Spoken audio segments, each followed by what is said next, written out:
Hello, welcome back to the Mr. Arsenal podcast, to another live match of the day live stream watch along where we go back on all of Saturday's action, all the goals, all the drama, the highs and the lows, the potential um, debates about is this a penalty? Could that have been a penalty? Should it have been a penalty? Or that a red card or not a red card? And things like that. Everything. We're going through everything today. There's a lot of games as well, and really big up yourself first in tonight as well. How you doing, my friend? You had a good weekend so far. Yeah, as I say, we've got a lot of games to go through.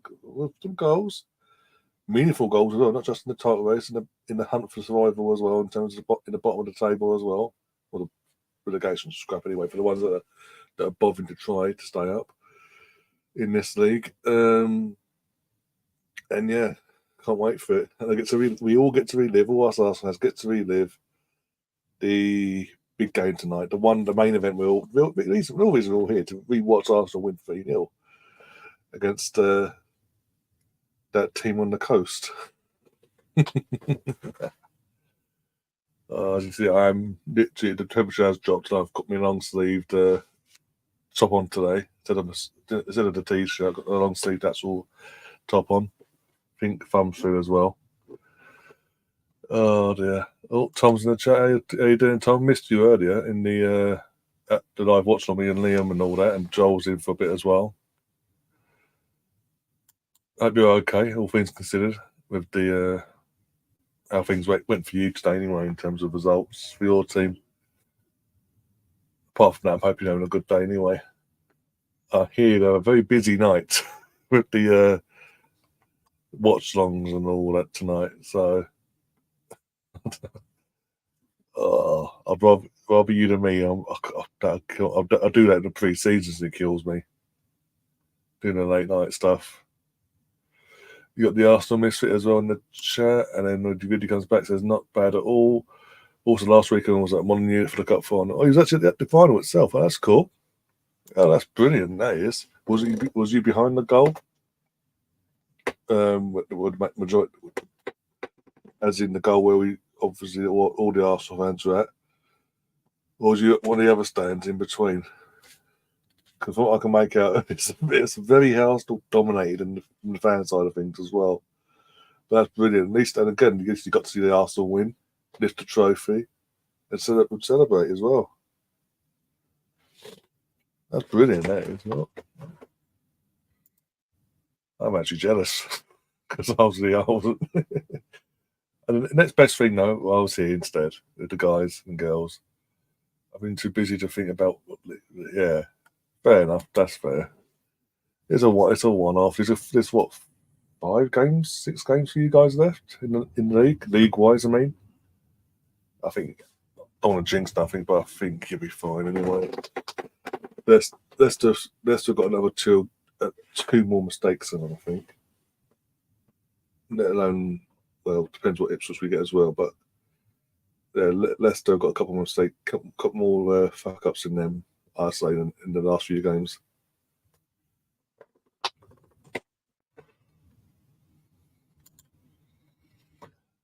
Missed a match and the watch long completely due to a power outage. Lasted 5 hours. Bloody hell! It happened 10 minutes before kickoff. Just fuck. The Rangers got the power back effectively. Jesus. Oh my days. So we've got to talk about timing and then what's the Man City game at the pub? Oh, the Arsenal last week's one. Oh, okay. Well, there you go. What was that? By the time the girls had finished and all that, celebrated and all that, by the time you got out of there, yeah. That's cool. That's cool. So it's really a good day for you, really, in all last Sunday. At Motd, you see the girls win the cup final, and then celebrating all that. And then once you get out of the nearest pub and see Arsenal get a result away to a title rival in Man City, a place where we notoriously struggle against. Right, here we go. Get the old theme tune going. We got right. I know we got right because Lindica's giving it away. Right, he is on this week.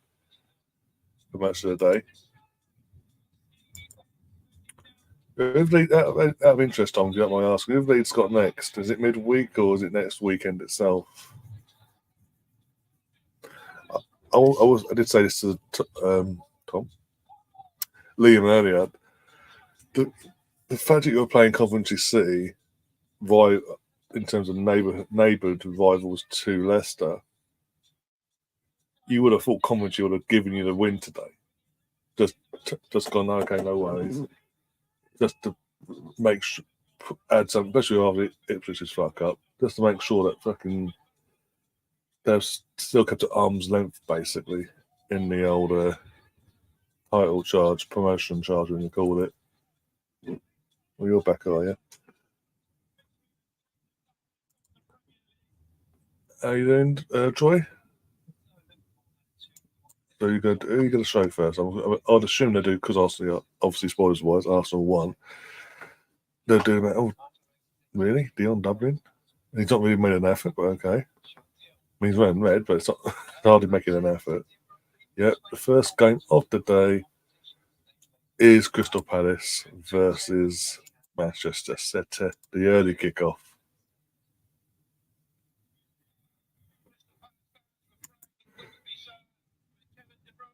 Yeah, but yeah. Defensively, you're a different animal to last. Oh, just just a tad. And that's not just because of the lots of Declan Rice has come in and added a bit more steel into the midfield, security there.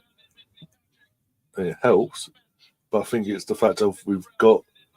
The thing of doing all this, defensively wise, without Julian Timber, who, going by the pre-season and that first game of the season, he was meant to be a huge part of our back line, being a first choice part of our back line. So imagine how potentially good we could have been with Julian all season. But hey, it is what it is. But I think, no, as I say, lots of Ben White, Saliba, Gabriel, Tommy Asu and all that, they've all grown. They've all learned from last year and they've grown together and they're maturing together. And the team in general just mature together and learn from last year's fuck up of going, instead of going gun ho from start to finish in every game, they're grafting games out. They're not they know they don't have to. Once they could get a 1-0, 2-0 lead, they can just sit back and see the game out professionally. They can get more goals in between on counter attacks, so they do it. They're not doing the whole gun ho like they did against West Ham away, Liverpool away last year. We went 2-0 up, still going gun ho, instead of just sitting back and seeing the game out professionally, both in games last season. Instead of doing that, we went gun ho and we saw what happened.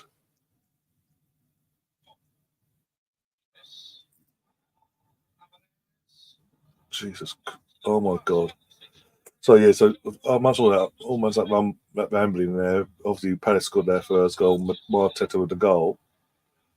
Good goal, well taken as well. But now just literally seeing an onslaught for Crystal from Man City.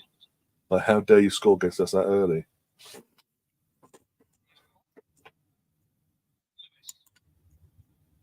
Yeah, that's why I didn't mention his name in that list of players that I mentioned from last season. Yeah, you're not the only one. Bloody hell. You should have seen myself and Liam earlier and watched actual throughout the game itself, especially that, oh my God, every opportunity, especially the second half, he has wound us up massively. I think if Liam had an opportunity to reach through his screen and grab Zinchenko in front of him, he would have done.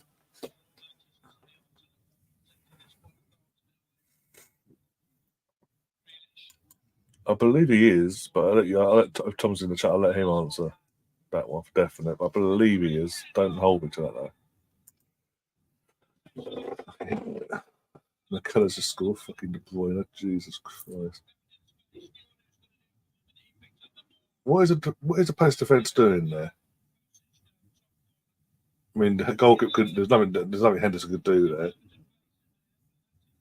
In terms of the actual shot, but his defence has not helped. His defenders have not helped him out at all there. The whole build up, Man City have all the space in the world to do whatever they wanted.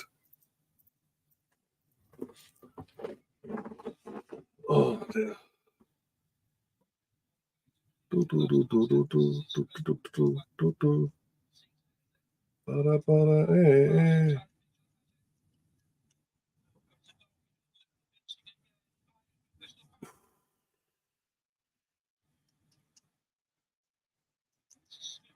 don't care what anyone says. I'm sick of saying this about Crystal Palace, by the way. They need an entire first up this squad. Like it's a Jordan. If the club itself want to seriously progress as a club and not be seen as a joke and not in terms of they're just happy to be part of the furniture and to be there, if you're on mid-table, they're happy to have that 11th, 10th spot, whatever. They do need to sort their lives out and sort this squad out because players like Jordan Ayew aren't the ones. With all due respect.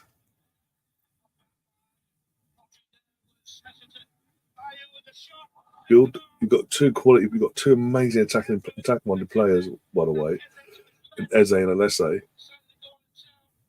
Build your squad. Build the squad. You could build a squad around them that could do something. Maybe get a European spot, Conference League or something. Do something because it's just as a neutral boring to watch Palace. I don't remember a time where watching Palace was actually exciting to watch. By the way, Will Hughes is another one. He's such an bizarre player that played in Premier League football. With all due respect, Derby County was his level in terms of Championship. Got massively overhyped, and Premier League bought into it. Watford and then Roger Palace, respectively. Tom says, I don't know what you are doing. I'm supposed to respond to the Colonel. Okay, what?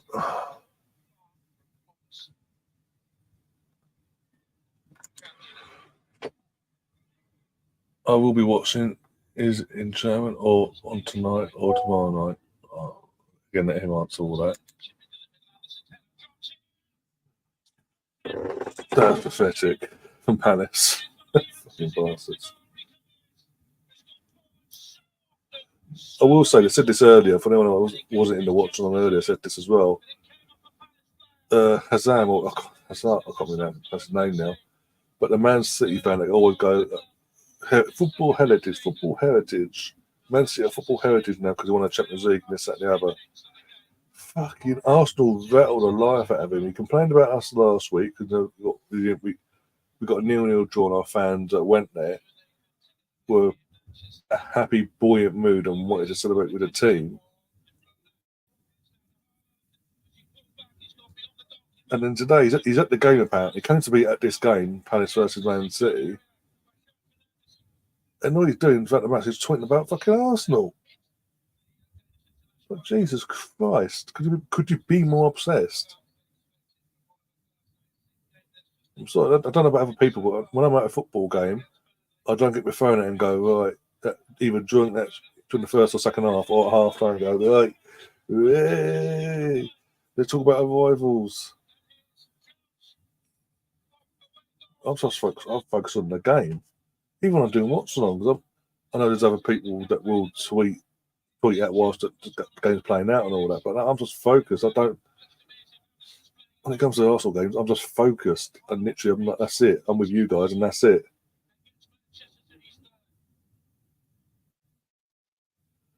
Henry Goodness says, I still think City will win every single game from now on in. But the positive about that is they don't have to play us. So they can't take points off of us. And as long as we match their results, we do finish above them. So by a point, but still, I'll take it. This is pathetic, though, from Crystal Palace. The first final call in the summer is to sort this defenders that can actually defend. Can you guys let me know if you have any issues with the sound or picture, by the way, in the chat? Let me know in the chat.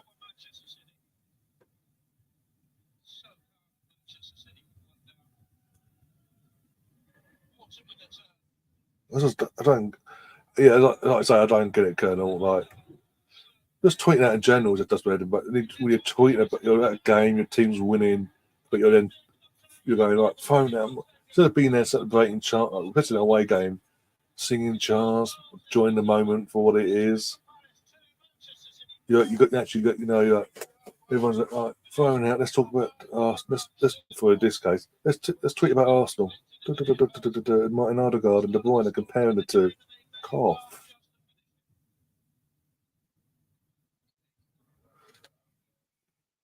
I don't give this manager long, by the way. I'll be honest. He's had that bounce. He's had that initial bounce. Now they've got enough. They're not out of it, but in terms of out of the trouble, but it's in their hands. If that makes sense, he's running as it stands, unless they completely fall off. But come next season, I think he'll be gone by August, September. I say early October, late October, he'll be gone. The Crystal Palace manager, good there.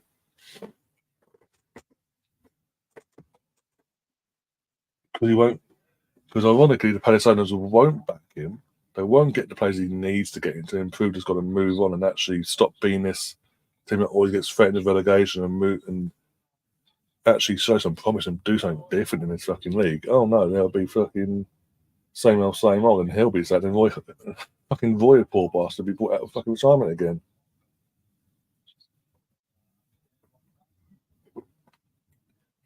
It's just a bit blurry, but yeah, it might be the internet then. Just I'm asking, keeps flashing on my screen, so I'm just asking. That's what I want to ask. I don't know why though. It's been a pain in the ass. But hey, it is what it is.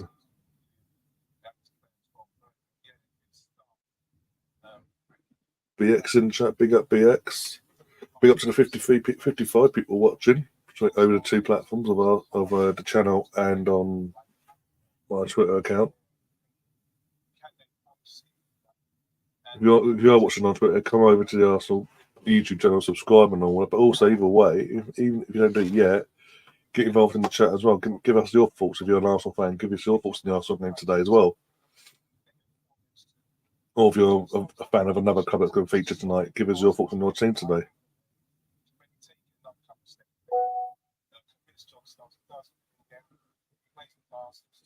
Oh, there you go. Catherine's just saying in the group chat that in the WhatsApp group chat that Canada will be playing the US. Canada's women's team will play the US women's team in the She Believes Cup final.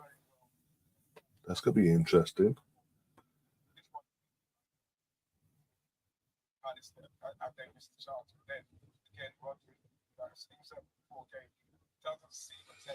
I say, I don't know. What time is it now? 14 minutes to 11. I'm guessing, and Tom will confirm either way. But I say, what, an hour or two away? The pre-show is now. He says, I think.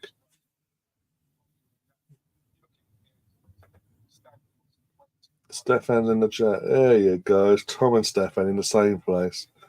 They have to be nice to each other because both teams messed up. Both their teams messed up today, respectively.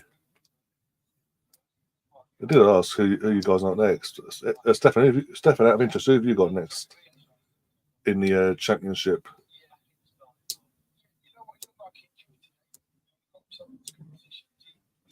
Out of interest, who do you think's got the easier running actually for you, yourself, Leeds, Leicester, and same question to Tom.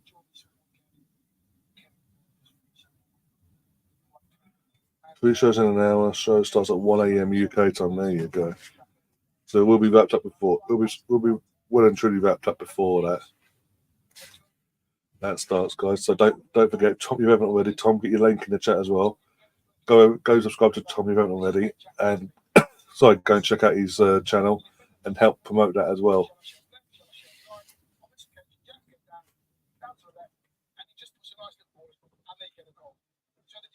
Not Ipswich's fault that he's played shit today. No, I'm not saying it was. Not suggesting them. Didn't suggest that at all.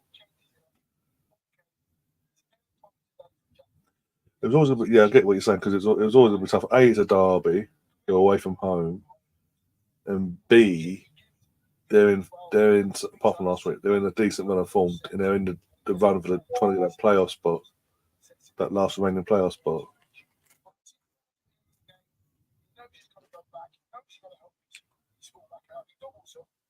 I swear to God, if imagine you get imagine in by the end of the actual normal season, they get a playoff spot, you get an automatic, you go up automatically in the top two, and then they join you via the playoffs.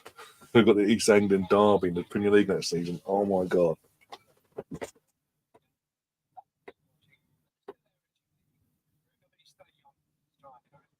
They don't do well up there.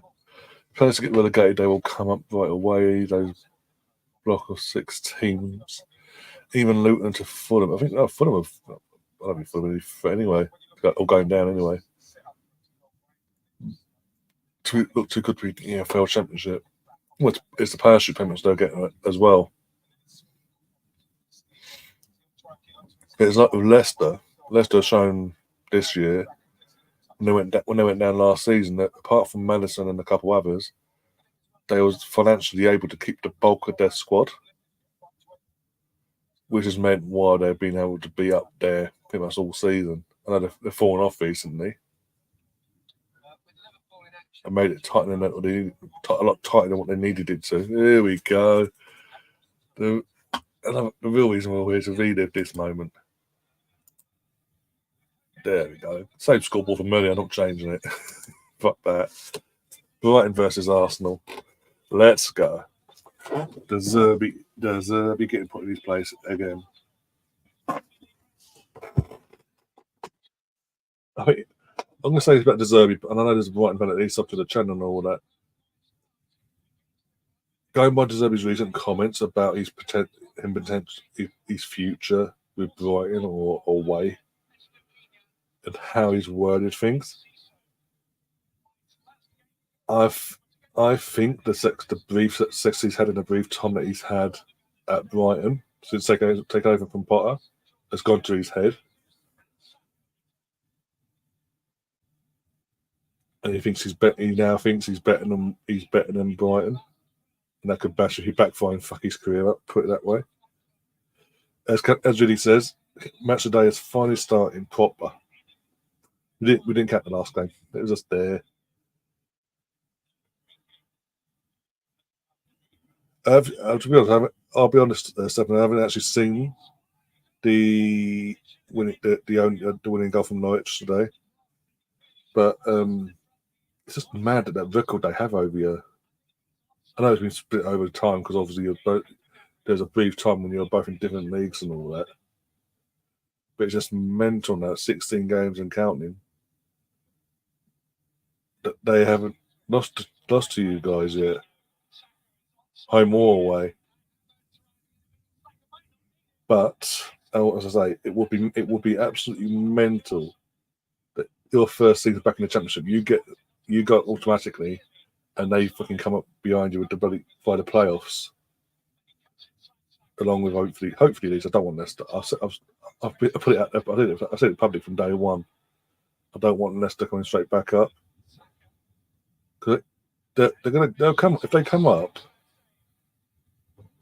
They'll go straight down. They're going to go straight back down again because the players they've got now, the likes of Vardy retire in the summer, I believe. But there's certain players they've got now that will either move on because they're having to because of the FFP situation, and the players they bring in won't be good enough either way. And even if they did manage to somehow hold on to bulk of this squad, I don't think it's good. Again, I don't think it'll be good enough under the manager that they've got to stay up. They'll be found out so early on. Plus, you've got to take in consideration as well. They are facing a heavy point deduction starting next season.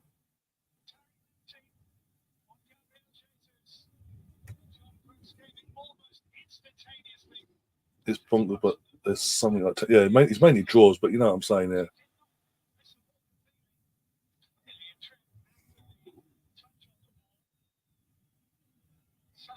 I'm sorry, this is a pen. I don't care what Lee Dixon says. This was a pen. It was a fantastic pen, by the way, but it was a pen because Lamptey does come. He gets a touch of the ball as he swings his leg towards Jesus, but he swings he swings his leg towards Jesus and takes Jesus' standing legs out. What do you want Jesus to do? But seriously.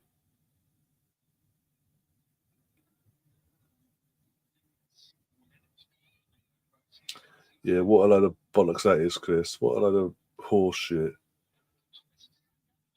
When the rich was the second out there now because of Newcastle's owners, the second richest team in the league is on the verge of being on the verge of being outed as a guilty, corrupt, cheating bunch of pricks. We're going to get rid of points deductions. We've been handing them out for Everton on the verge of being twice now. We've handed them out to Nottingham Forest as well. But because Man City are about to be found at 115 charges of doping and messing about and all that financially, we're thinking about changing the rules now to a more. Was it the NBA ruling? What the NBA do in the States? Fuck off. Talk about protecting the fucking big boys, eh? And they won, and the Premier League wonder why the clubs like Everton and Forest, fan base wise and club wise, are absolutely fuming with the Premier League itself and the FA, of how they've come after them so shit on it. But the second Man City are now, because Man City is now, after Everton get their second charge chucked at them, that's then dealt with. The next in line is to be dealt with is Man City. And coincidentally, these rumours come about that we're looking to scrap it. Yeah, Tom. I'm not saying Everton and Forest are innocent, by the way. I'm just putting it out there that how the Premier League are making themselves look like dickheads and corrupt dickheads at that, because they've gone out their way to punish on the verge of twice Everton, and then obviously Forest, as we know, they're peeing it, etc., etc. But the second it's about to happen to Man City on 115 charges, no, we're changing the rules now. Don't mind me. Look at this finishing class. I like the feint. I think it earlier, the feint shot and then the dink.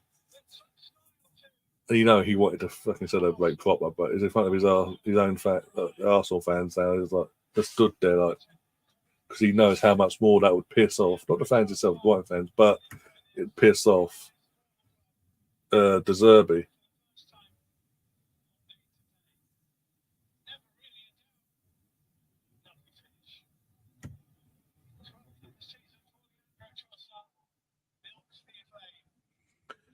Chris says NBA style luxury tax system. Man City owned by Abu Dhabi can afford it. Yep, and so can Newcastle, the richest club in the league. So that'd be fine as well. What a joke! That's got that. That's got to be something they've thought about it, and they're putting the story out there to test the water, see what the reaction is, and maybe they'll backfoot. They'll go, actually, no, we won't do that now. End of the all the years we've known of football, be it in the Premier League nowadays, the EF or the EFL, when a team goes into administration, straight away, points deduction. But Leicester City have been accused of breaking FFP in the EFL and the Premier League over the last 3 years. Two of them being in the Premier League, obviously. Allegedly. They're looking at if they don't get promoted, they're looking at a 30-point deduction or something like that at the start of the next season. My point is, has always been that's the point deduction thing has always been the deterrent. And just because it's now hitting the Premier League and Man City, the second richest club in the league, we need their money, so we can't really upset them. We can't really demote them and We can't do Avengers to them. I know, and it's a joke. Yet again, showing your unwavered loyalty to the well off, basically.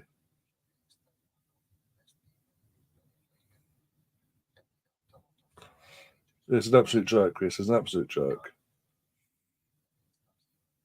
I believe that's Trossard's 11th goal. It would. I double check. I think it's probably 11. It might be 12. It might. Well, it's one of the two. It's only one of the two. But yeah, in all comps. But it's got a fair few in the Champions League in the season, and I think in the League Cup he scored. I can't remember now. Probably got knocked out. He's got a few in the league as well. Good few in the league.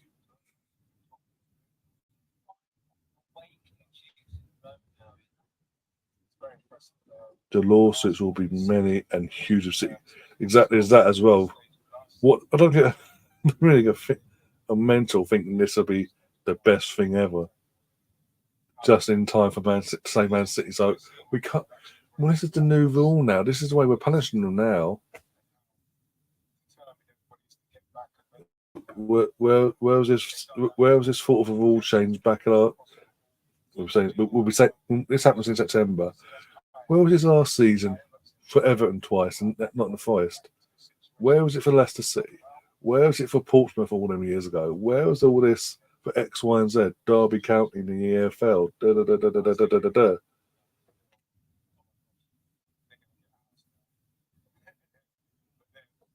Absolute joke. But they don't want the government to get involved and have their own independent inquiry and all that.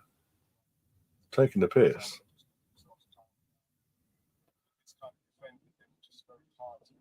Stefan says amazed Chef Rangers got demoted, to be honest. I think because of the situation at the time, they were being made an example out of, just to make sure, so severely an example to assure that no other Scottish club like Celtic or something would think of doing that same thing themselves. I know that, Stefan, but you know what I'm saying. It's no coincidence that the second that the government threatened in the first place to get involved in terms of having their own independent inquiry and get involved in the football side of this side of things, that suddenly Everton has been dealt with. And then when that was dealt with initially, Forest and Everton again have been dealt with. Then Leicester now we looked at, along with the Man City side of things, and then Chelsea, etc., etc.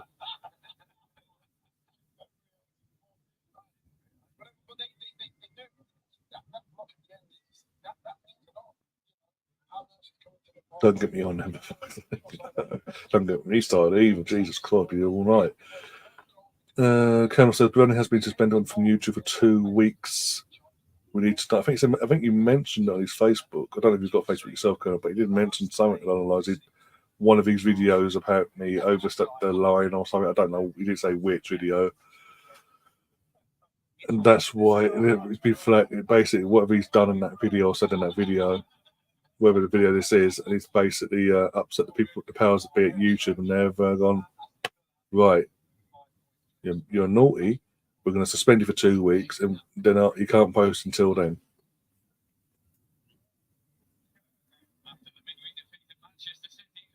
He told us why he put a photo on his community page, and YouTube had none of it. Oh, God. Was it? Oh, I don't know anymore. By the way, before we change teams over, one sec. There we go. In 1 hour, WrestleMania Night 1. Here's a link for Tom's channel. As I said before, please go and check this channel out. Go and subscribe to it by clicking this link here now in the live chat.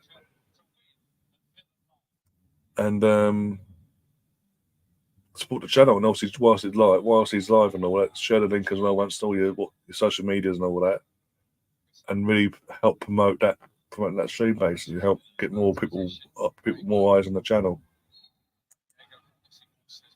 Right, our next game is, by the way, 6-goal thriller. Aston Villa versus Brentford. By the way, great analysing of the Arsenal game, by the way, like 2 minutes analysing it. Well, let's move on now.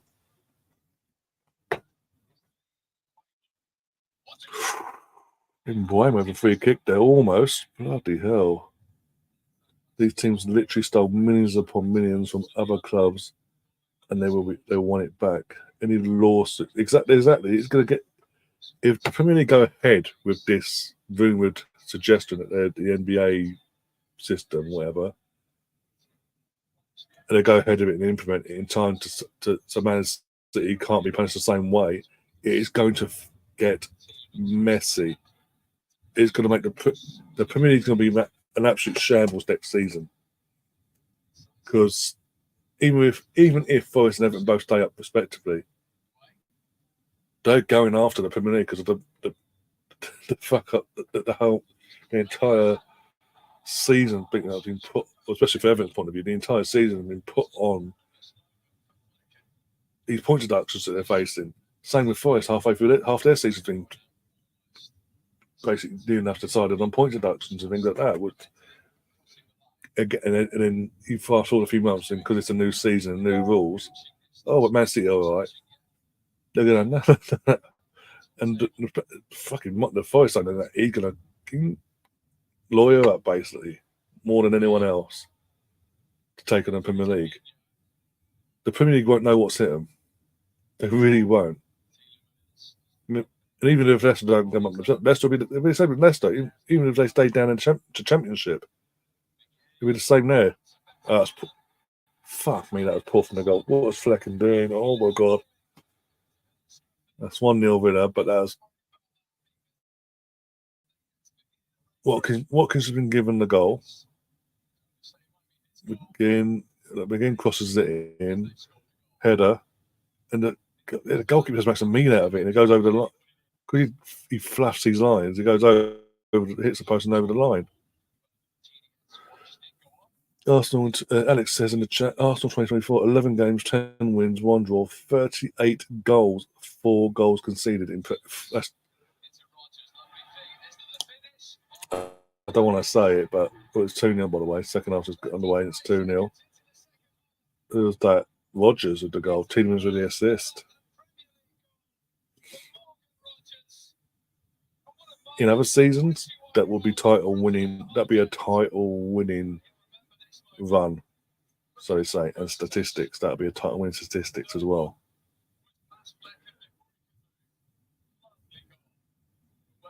It's going to appear so fucked up that historically teams could be stripped of titles.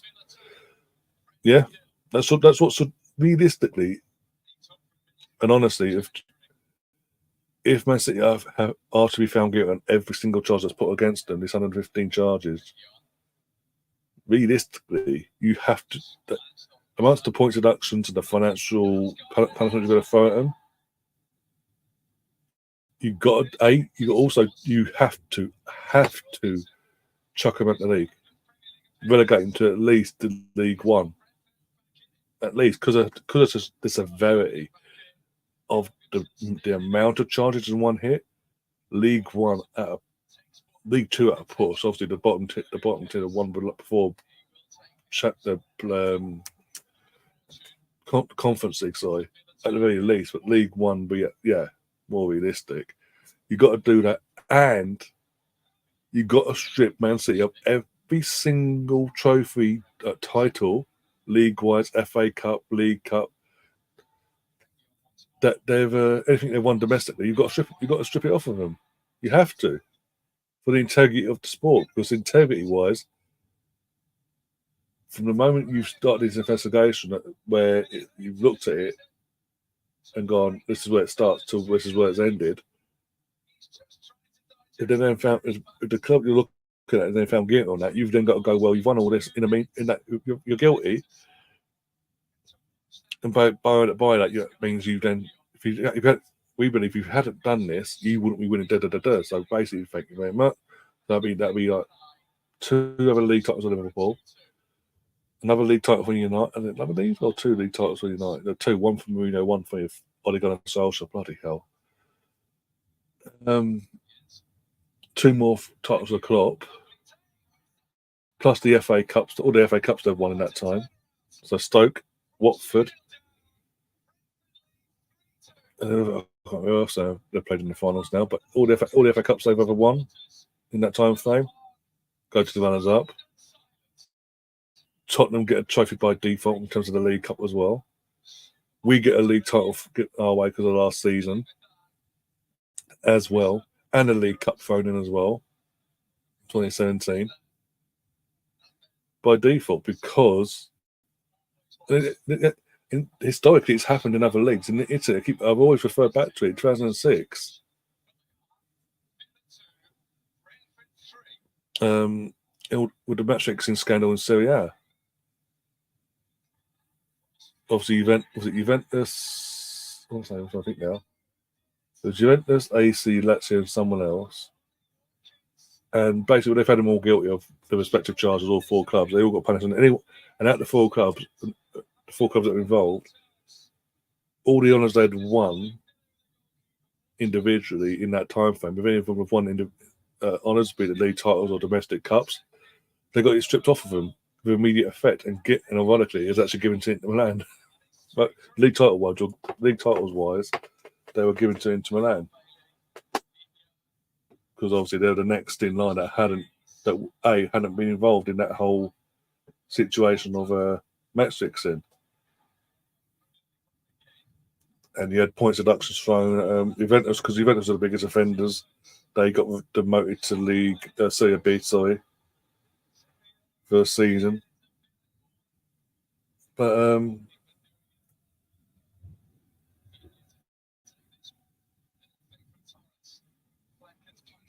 at least Spurs haven't got anything to worry about.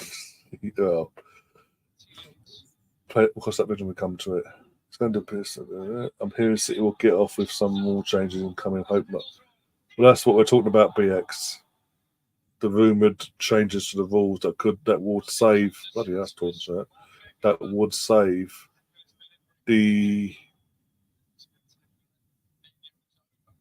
save Man City from the point deductions, the titles being stripped off them, deductions, point deductions to the start from that point onwards, and the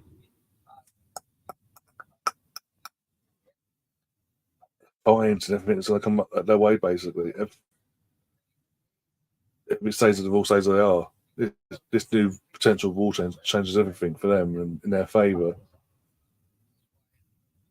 You either got a history of cheating, no love lost there. Oh yeah, exactly. Because even since then, was it last season? Financial doping basically last year. Initially 15 points deducted as of immediate effect back in January of last year. And then they appealed it, got the points back, and then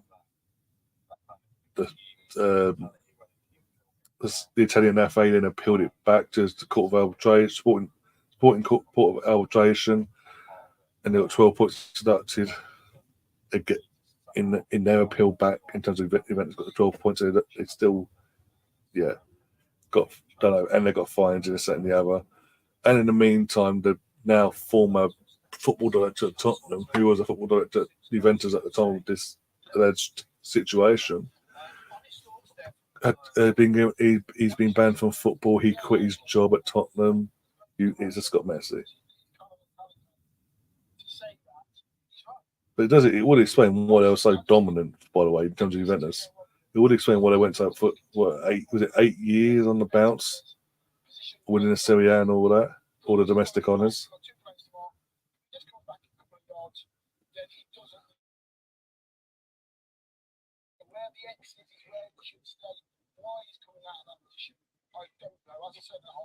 The Austin Smith says, personally, I think the owner sell the club. It is a privilege to own an EPL club, not a right. They have been dishonest throughout.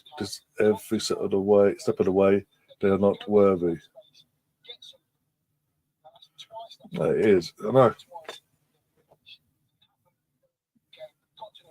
The thing is, the charges they're facing are the exact same charge, the exact same allegations they faced with UEFA, and UEFA actually found them guilty. UEFA actually found Man City guilty of the same allegations that Premier League are looking into now. But the only difference is with that Man City with that when they got found guilty had the option of going to the sporting court of arbitration, and they got it overturned. They got the lawyers involved to the highest standard and basically got it overturned. And they got a slap on the wrist effectively, which is pointless. And they've since gone on to win the Champions League. UEFA's worst nightmare, that is.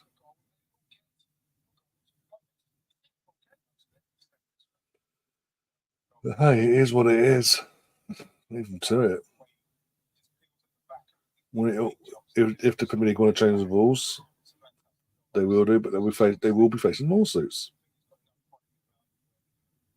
Not just by the recent clubs that have been affected this season, but every club that historically has been affected by points deductions in the time frame of Man City owners coming in till now.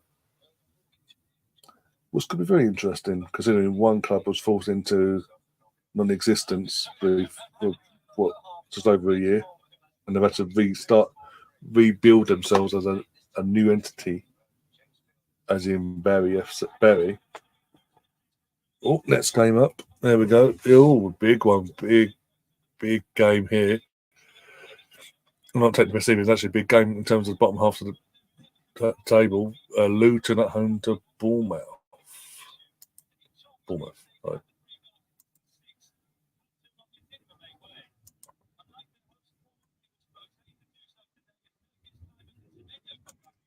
Of course it was, Steve. Of course it was. I know it. You know it. Everyone in this chat knows it. Everyone in the world knows it. Man City fans know it. Deep down. But it's money talks, as they say.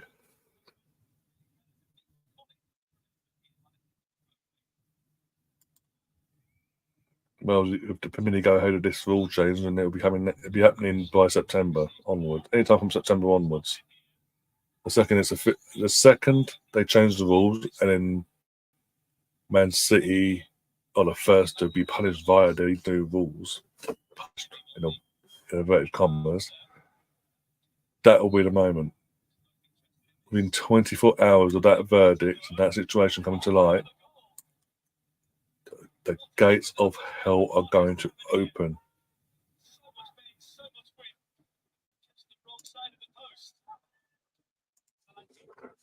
That's on them.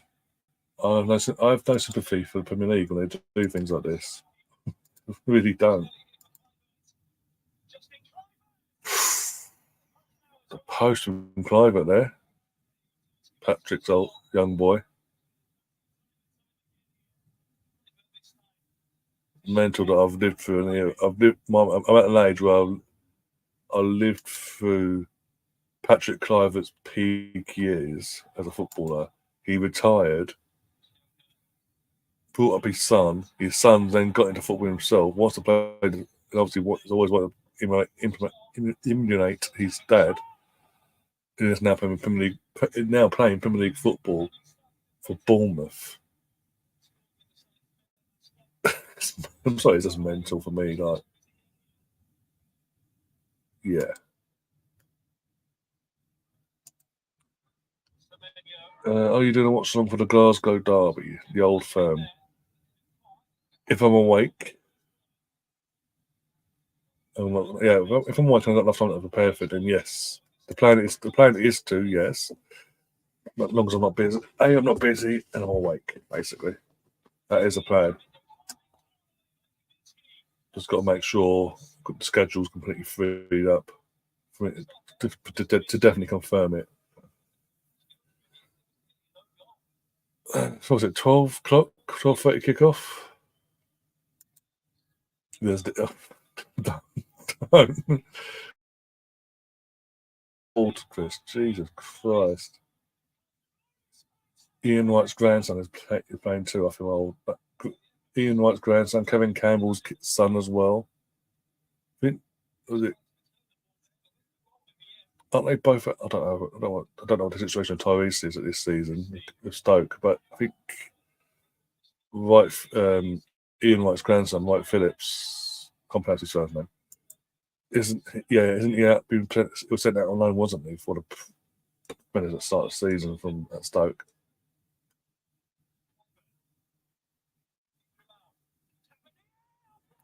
Oh, what a goal from Devon here. There you go, 1-0 Bournemouth against the Luton. Almost 11th consecutive second half goal. Bloody, there you go. So that about Bournemouth before. But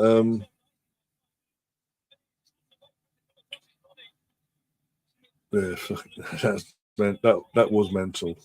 Seeing Ian Wright's son, Ian Wright's son and Kevin Campbell, Ian Wright's grandson and Kevin Campbell's son playing the same team, was it, last season? And from the season before in the FA Cup and all that, it was mental.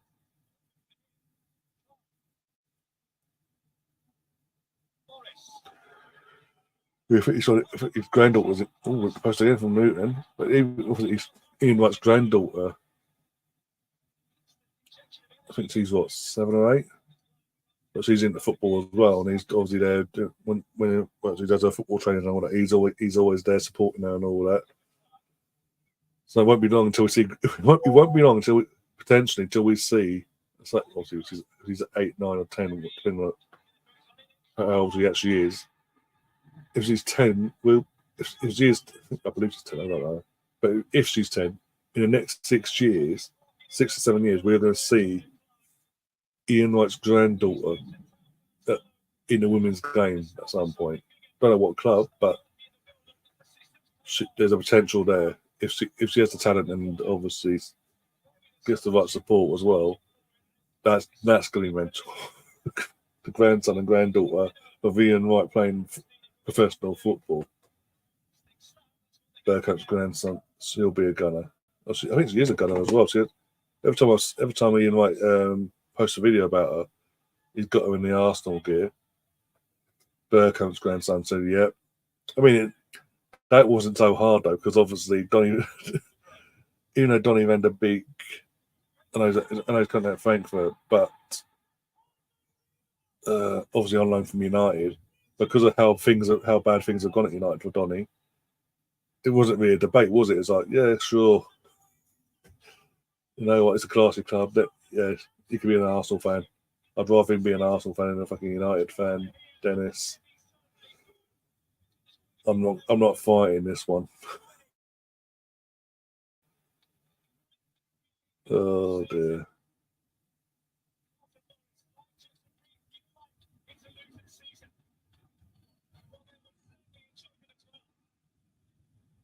Was it Dennis Bergkamp's son plays football?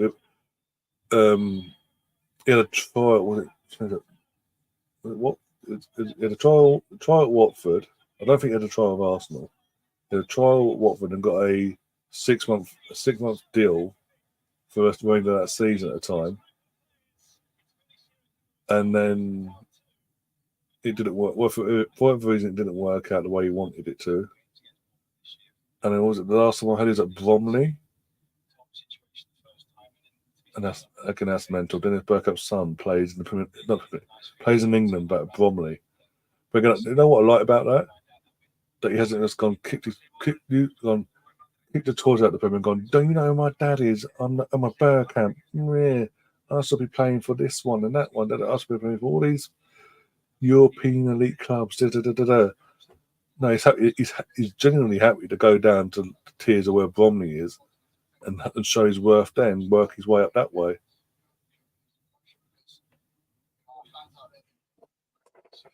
Ryan, will you be doing a double stream Tuesday if England were playing? Yes, by the looks of it, I will because there is a clash, isn't there? Yes, again, so I will be doing that. Yes. I'm on 1 hour. I'm 1 hour into my 9 hour. Oh, bloody hell, BX, Jesus.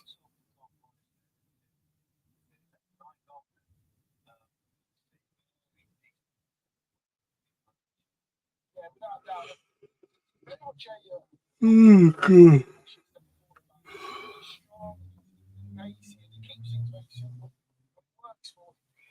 These are a big. I'll go back to this game, obviously. These 3 points are huge, by the way. Being, I know Forest haven't played. They don't play till against Tottenham. They could get something out. They could get something out of Tottenham. You never know.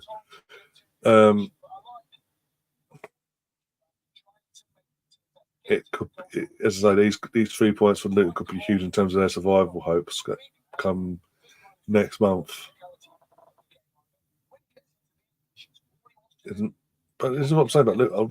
If Luton stay up, I'm not going to complain because they've actually from day one of the season just been themselves, and they're fought every step of the way. They took points off Liverpool, a point off of Liverpool at Kenilworth Road. They almost took something out of us at their ground. Same with City. Did they take something out of United? Did they beat United? I want to say they did. Well, they drew. Well, they almost did. Almost did. Sorry, they almost did. They almost did Tottenham.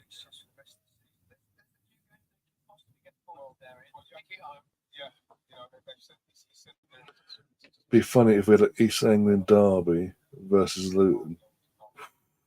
Mental.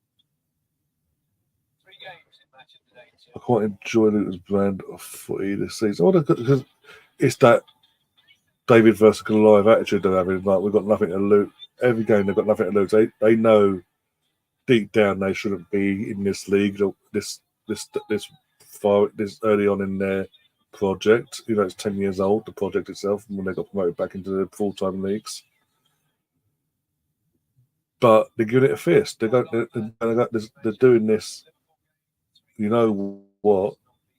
We know we're not going to be here. We're not meant to be here, but we're gonna show why we are here and why we should remain here.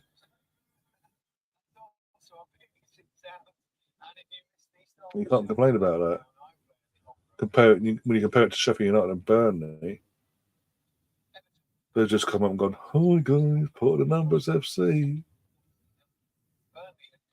and it's just pathetic from them. Absolutely pathetic.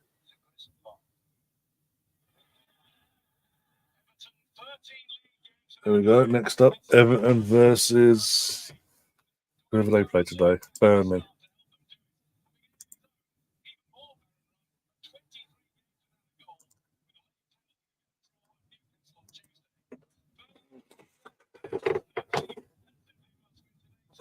I do get the feeling, going by this result today, by the way, I do get the feeling Everton are now going to survive.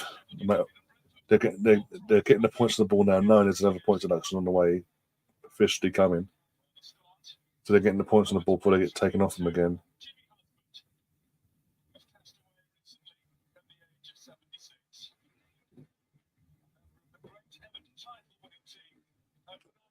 Stephen says, went to Canal Road years ago. Millwall fans made the place look better, to be honest. Bloody hell.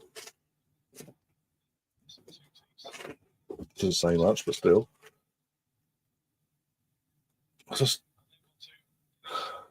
The annoying thing is, I was one of the very few people that knew Burnley were going to struggle this year and potentially goes down straight away. But they would struggle. They weren't going to be this all-conquering, amazing team that the media hyped them up to be throughout the summer last year. I called it, and even match day one, Burnley versus Man City, and you watched that game playing the way it did. I knew that rammed it home to me that it's going to be a long season for Burnley again.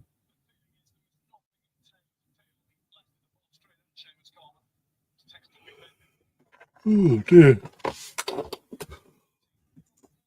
Getting Pepsi.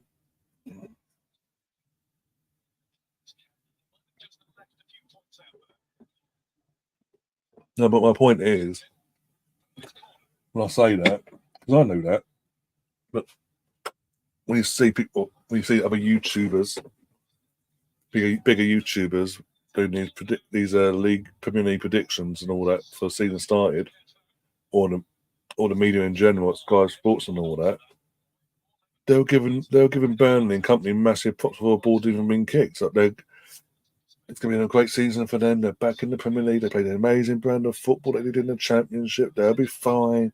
They're going to be mid-table. Da, da, da, da, da, da.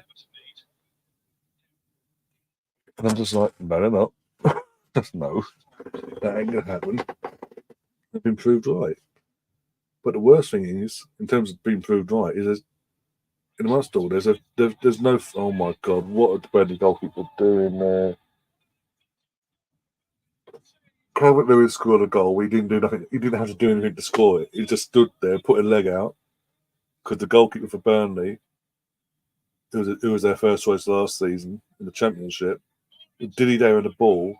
Calvert Lewin stood literally 2 yards in front of him, and the keeper thought it was a good idea to punt it into Calvert Lewin's leg.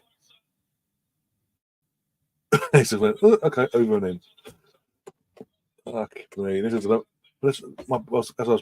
I was happening, I was about to say that they've shown no fight, Burnley, this season.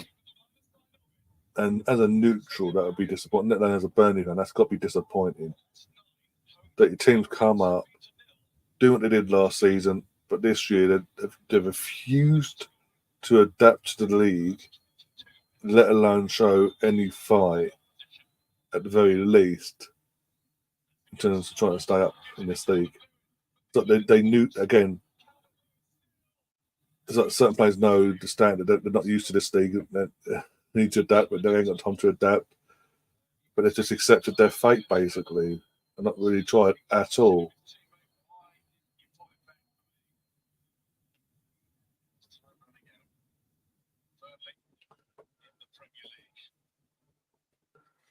I'll tell you what. Off topic, I can't wait for GTA 6. Then here, a year and a half until release is annoying. Well, it's out next year. Well, remember 20. The trailer was released 20. Oh, who was that red card for? Or Burnley play. There you go. Fucking idiot. Dara O'Shea getting straight red. Not a double yellow. It's a straight red. Fucking idiot. Oh my God, I've just seen it. There's no doubt. There's no doubt. He had to go. Didn't control the ball, lost it, and just lunged, and he studs up in the air and caught the player's knee.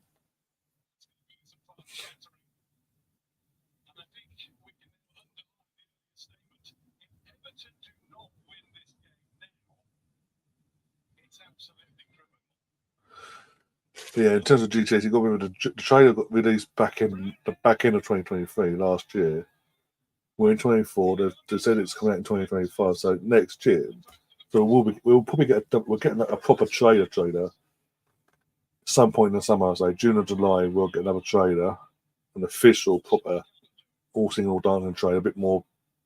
Tell us about the actual game itself and the story, what the story's going to be about, story mode or whatever.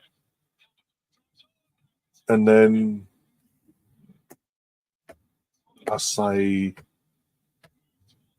it'll be around the same time as when GTA 5 comes. So you're probably looking at around this time next year. I say this time. I say anytime from between April and June next year. I say the game itself will be out.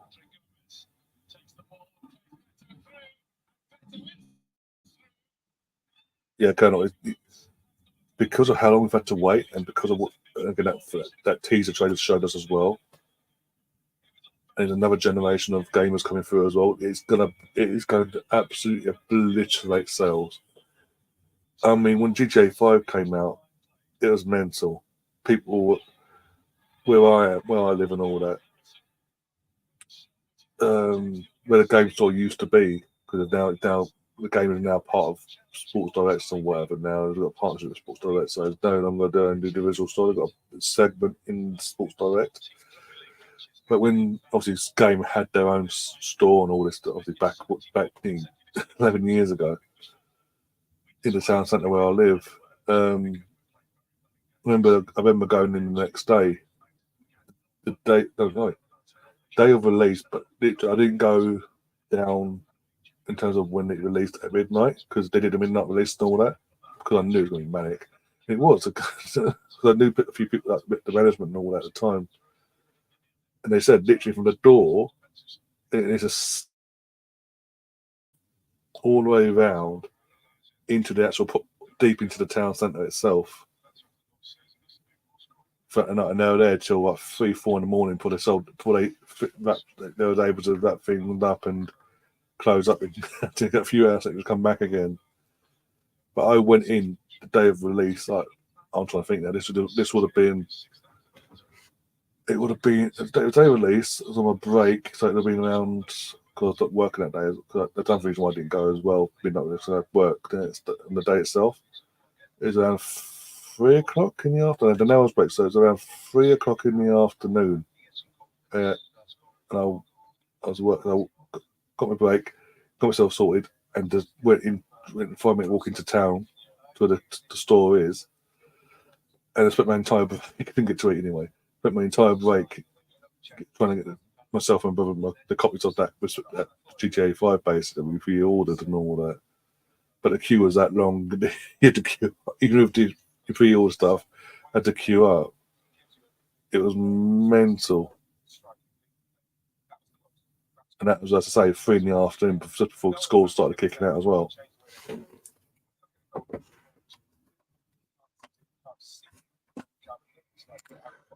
I'm making Arsenal elections right now. If you want to be in it, you can send me the files or do the timestamps. I'll do the. I'll send you the. I'll sort it in a second. Bear with me. I'll sort it out in a second. Okay.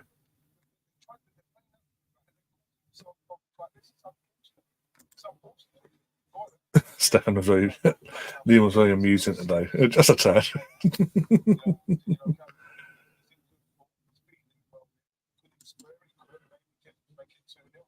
They can't adapt. It's a huge disparity.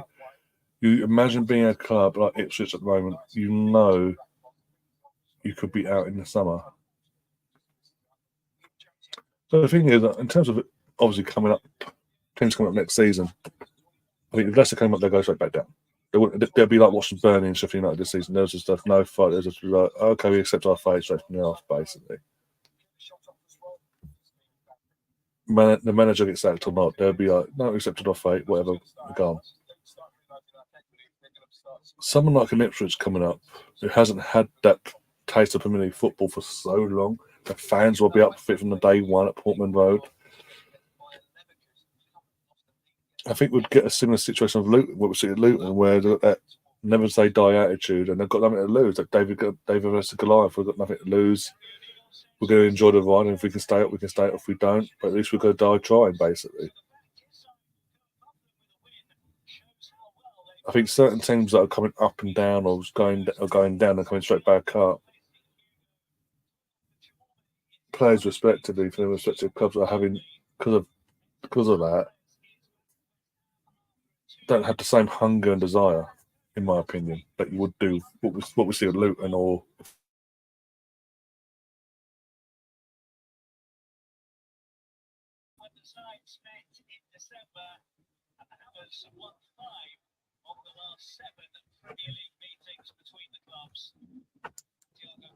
What are you? Hey?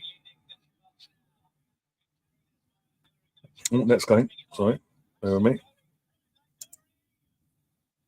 Wolves versus West Ham United. No, of course he is.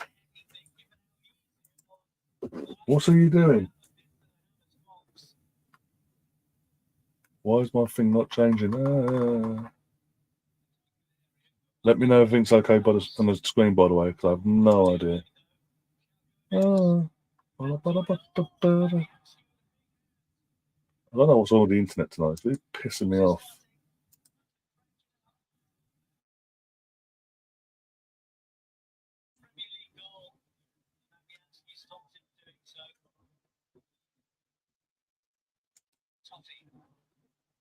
I'll pick it up with all due respect. Chris says the championship you can get promoted with a mid-table championship squad. get to the front of the mid-table, you're screwed. Yeah, exactly. And the thing is that the worst thing is the owners of these clubs, the current these mid-table, like Sheffield United and all that, know that, and they refuse to invest in the actual squad to make it a squad that's good enough to put up a fight and stay in the league. We saw it at Norwich for how many years? A couple of years back, they're up and they went up, they went down, they went up, they went down. But every time they came up, you knew that they get relegated because the owners weren't putting the investment in to actually improve the squad properly. Get off my carpet.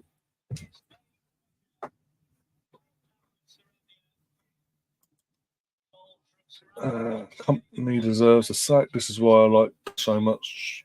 Sometimes you have to adapt and play different stuff. Exactly. I remember years ago. I mean years ago when Tony Robo was in charge of West Brom, and they came up. You just the first game of the season was against Arsenal. They lost 1-0. Could have been more if we took our chances in that game, by the way. But before the game even kicked off, he said, "No, this is our style of play. We're going to stick to it no matter what. If we go down, we go down. If we don't, we fantastic. But this is our style of play. That's it." And I think they got relegated and he got sacked.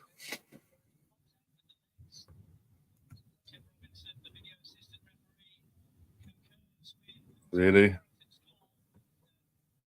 I don't see how that's a foul, but okay. From Emerson on the defender, but okay. Sheffield United's owner is rich, but like Newcastle's not allowed to spend. I don't think he wants to spend. That's the thing, because he's been up before. This is the thing with the Sheffield United owner, because they've been up previously in recent times. Because they did so well in the first season back with the squad they came up with, apart from being in Amsterdam in that second season, and whoever else, he didn't really want to, because it was obviously COVID as well. He didn't really want to invest. It backfired, and then this time round, what if you look? I know if you look and you listen to the people in and around the club, he's a tight ass. With all due respect.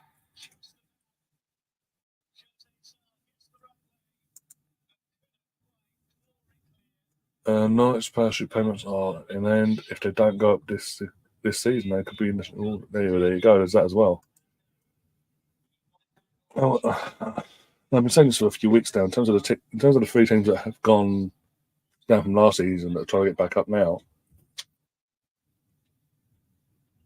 I think obviously now knowing about Leicester, I think if they don't get up, parachute payments aside, if they don't get up now, they're fucked. They'll become part of the championship furniture again for a while. I think Southampton will struggle as well if they don't get up. He just scored from a corner. I just missed that. James Ward-Prowse has just scored directly from a corner. I know he's good at set pieces, but I've never seen him score directly from a corner before. This one against Wolves as well. Sorry. Hello. Got to see this again. Have a look at this.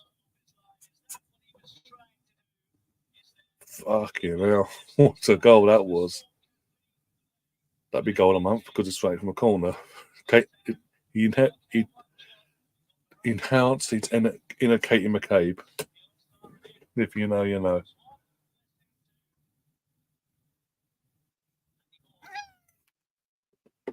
I know. And also, I think you mentioned about Gustavo Hammer, sorry.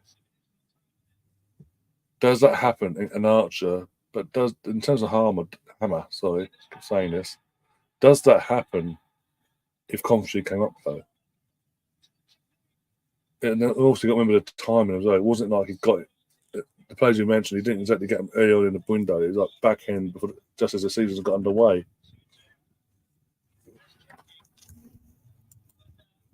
No, I have no idea. No idea, to be honest. It's like, yeah. Comparing why he does it as well, aren't you?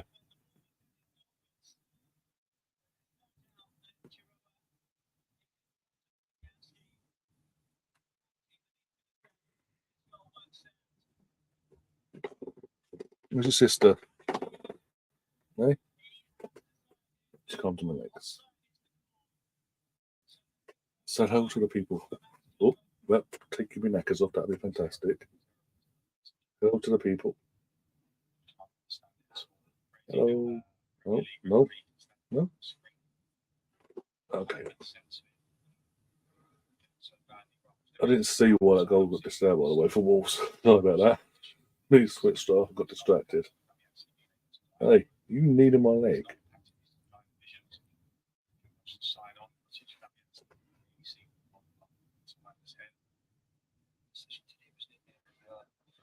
Expected to barely show me that, but okay. But, you know, Emerson Paqueta and bookings.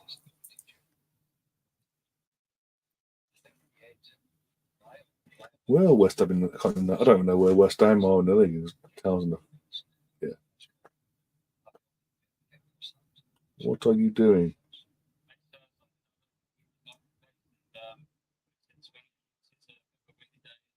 Just rub your head against the chair.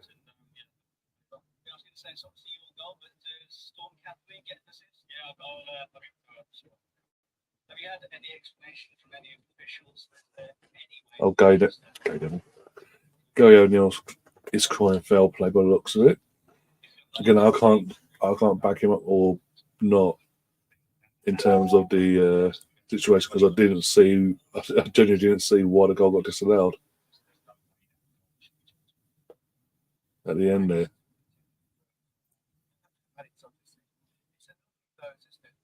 Go on, you go.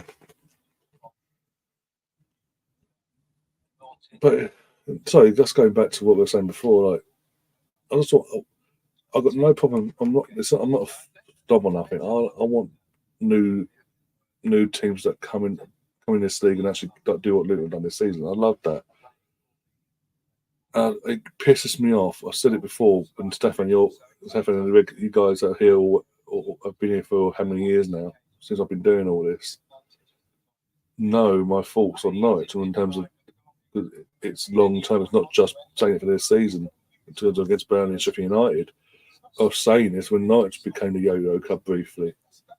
We're now going up, down, over the 4-year period. It did my head in because both times they came up,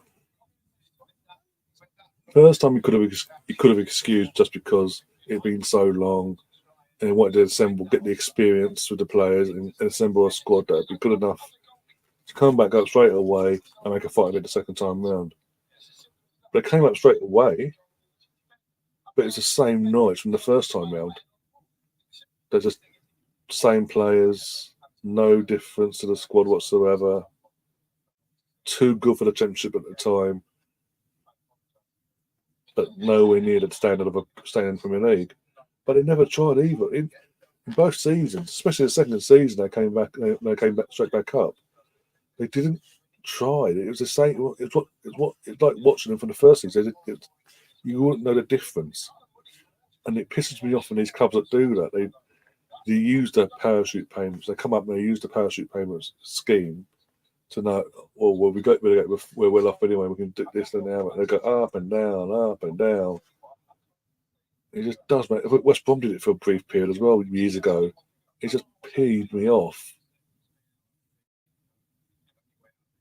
I'm not for that. Like, if you're going to come up, especially you look at the Championship nowadays. The majority of the clubs in that league are former Premier League clubs that want to get back to the Premier League, one way or the other. To the point where now we've got Premier League clubs in League One.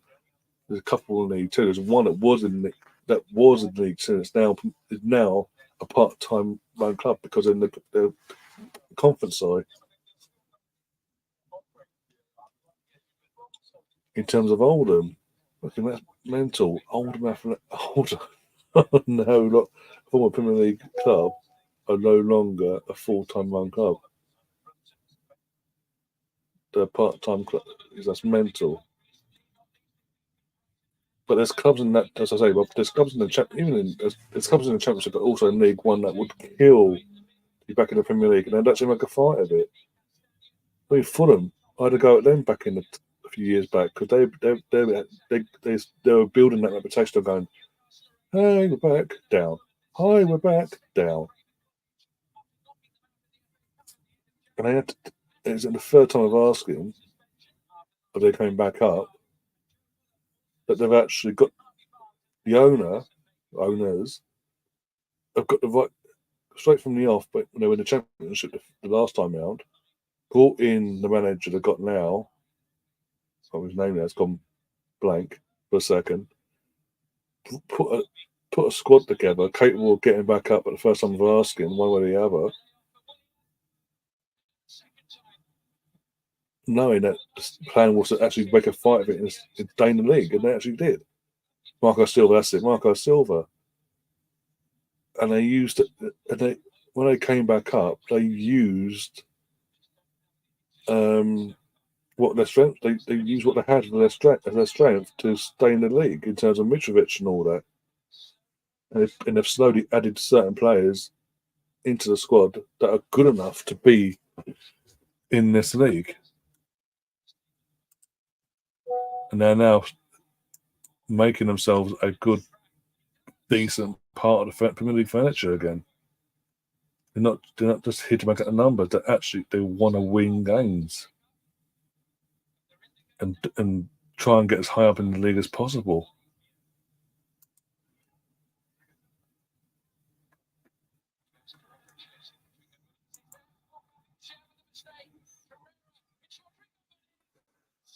No disrespect to Norwich, but I think they would find it difficult to obtain decent Premier League players. That starts from the top, though. If people upstairs aren't winning and committing themselves, then they don't stand a chance. But that's on them.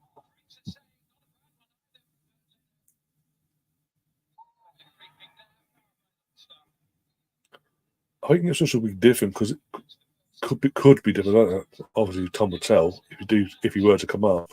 Tom will then tell about the summer.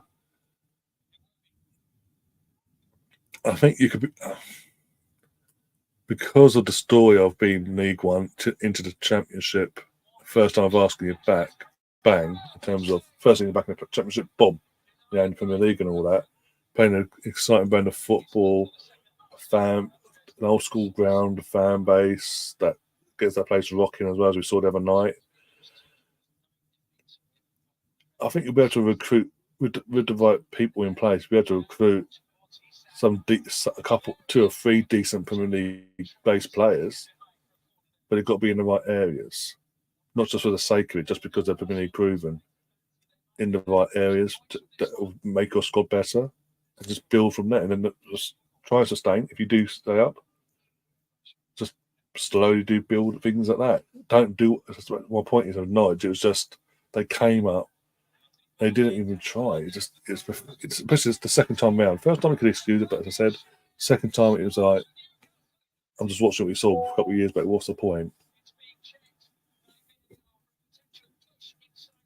Oh, Newcastle's scored. Back of Barcy's neck. Oh, that's been sent over.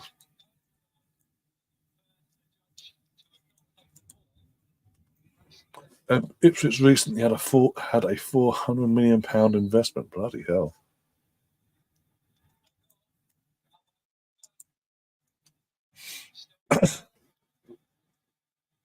So Ipswich, oh no, you're going straight back down, lad. No more Leafy Davis. I'll join Arsenal and Luke Woodfin as Dortmund kind of face. It depends. It depends. I mean, look at Forest. I mean, the owners actually at Forest is putting his money where his mouth is. Literally, from the second they've got up, he's invested heavily. I mean, part of the reason why they're in the situation they are in with the points deductions, but still, 18th place should play the championship playoff winner, in my opinion. That would be interesting. I think in Scotland they do it for the Scottish Premiership themselves. Like one team goes down, And then there's what, 12 teams? I did team in the 11th is in the playoff spot, if you will. Is in that spot just above the relegation. Not relegated, but they could be relegated, sort of thing. They then have to go up against the playoff winner of the Scottish Championship, and then over, I think it's over 2 legs or one off game. And basically, yeah, winner basically goes up, either goes up or stays where they are, basically, respectively of how it plays out.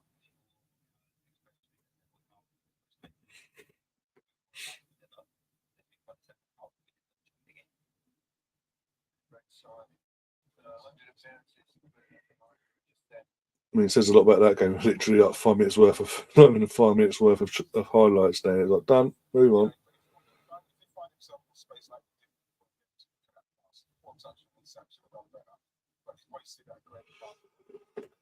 Oh, dear. I will say this, though. If you're Newcastle and you need to. I did honestly think, with Newcastle being a year, doing what they did last year and being so far, it looked like being so far ahead of schedule, that the owners will go from like kitchen sink FC, and that Newcastle will be up there challenging for the challenging it, not quick like with going like this far into the title itself, but challenging for the title, maintaining Champions League spots and all that. They're starting to kick and starting to build and build. The way they've gone from do what they did and then going this season, I think Eddie Howe's in trouble. Coming into the season, I think he'll be gone because from going fourth to literally trying to hang on to a Europa League, so Conference League spot, could be a bit interesting, so to say, in terms of the standards that Newcastle keep claiming about.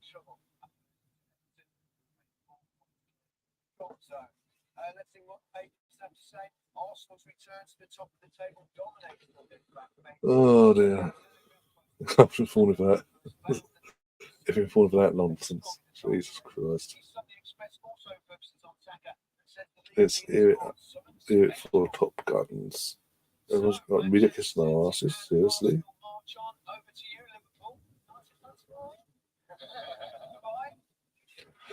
Oh dear. Right, let's turn this on. Yeah, so there you go. 1 second. That's that done. Match of the day is done and dusted.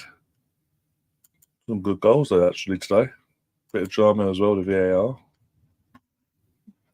Interesting. Very interesting. Obviously, I have to watch it back with the Wall situation at the end, but yeah, I mean, it's been a good day. It's been an okay day for us. I mean, what the Arsenal won. Man City did Man City things, obviously, but the Arsenal won. That's the main thing today. Keep winning, keep maintaining, keep that pressure on them, the other two rivals around us, and see who blinks. This title race is so intense. I don't like it. 3-horse title race. I like it, but I don't. And I did say I've said since this time last year, going into the summer and into this season, that if we want to dismount City from being top of the tree, it can't just be Man City versus another team for the title. It needed to be Man City versus 2 or more other teams for the title, and other teams taking points off of Man City as well, not just Man City's rivals. That makes sense.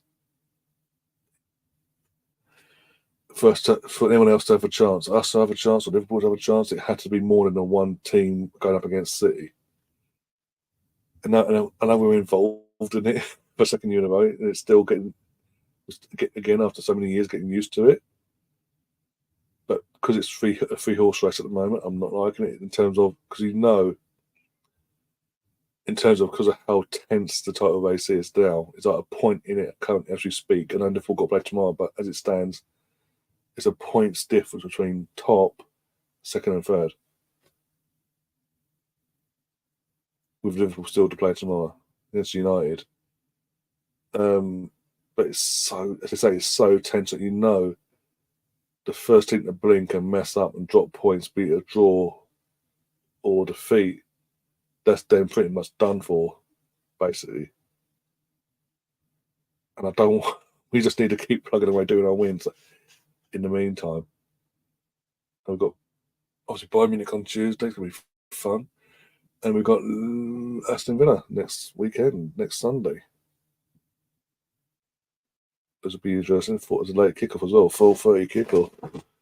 And Aston Villa, I'll say one sec. Well, that's could be a blessing in the sense of their form just dipping off at the time that it has done. It's Unai Emery as well. It could be just a Unai Emery thing that this time of year in the Premier League this happens.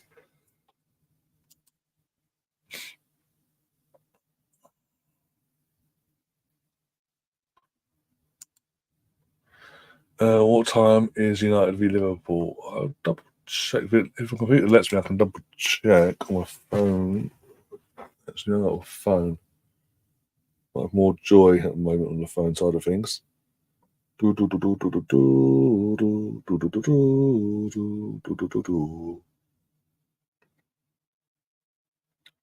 United v Liverpool is a 3:30 kickoff. You got Sheffield United versus Chelsea, a 5:30 kickoff, and Spuds versus Forest, a 6 o'clock kickoff. It's weird. Weird kickoff times tomorrow. Weird kickoff times, but it is what it is.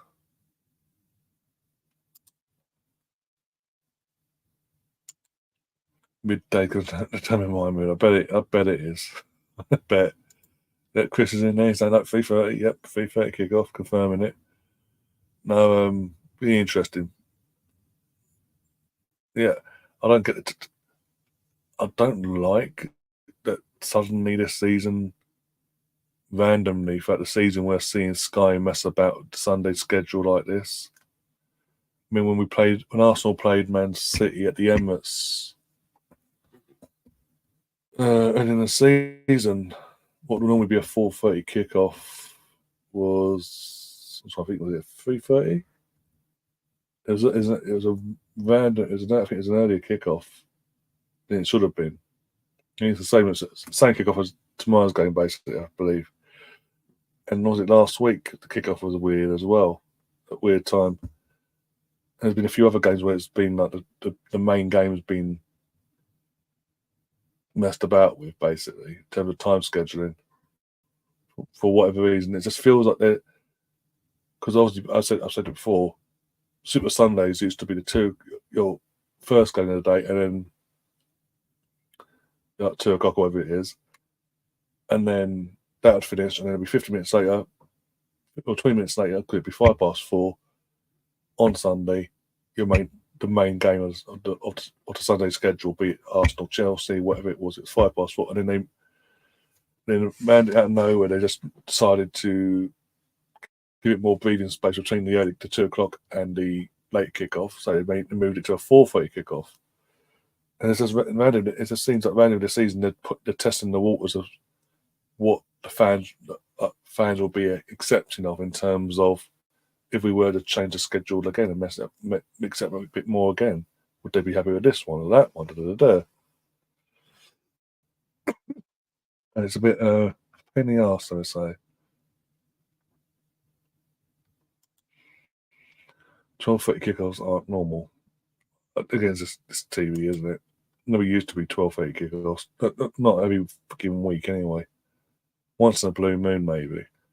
One thing I do miss as a Premier League fan is the Good Friday is watching the Premier League on a Good Friday. The Easter weekend itself, the Premier League games being spread out over Good Friday, Easter Sunday, Easter Monday, respectively. You'd have all the teams playing Easter on a Good Friday, and then either late Easter Sunday you get a game, and then the rest of the teams will play on Easter Monday. No, haven't had that fit. I don't know. I don't know the last time the Premier League schedule was set up on a Good Friday and Easter Monday.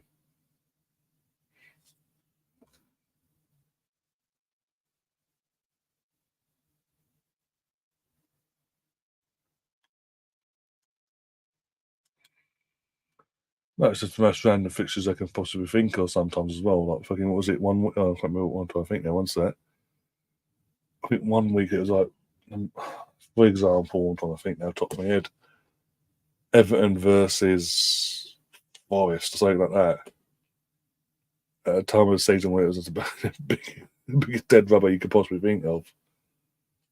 Or Man United versus anyone, basically. Oh dear. But you know what? With that, we are going to get out of here. I'm going to go get some rest and set myself up for the rest of the day tomorrow. If you haven't already, do subscribe, do smash the like button, and we'll see you on the other side, guys. Do take care. If you haven't already, go and check out Tom's channel as well for the wrestling and WrestleMania. And we'll see you on the other side. And as always, up the Arsenal. Come on, you Gunners.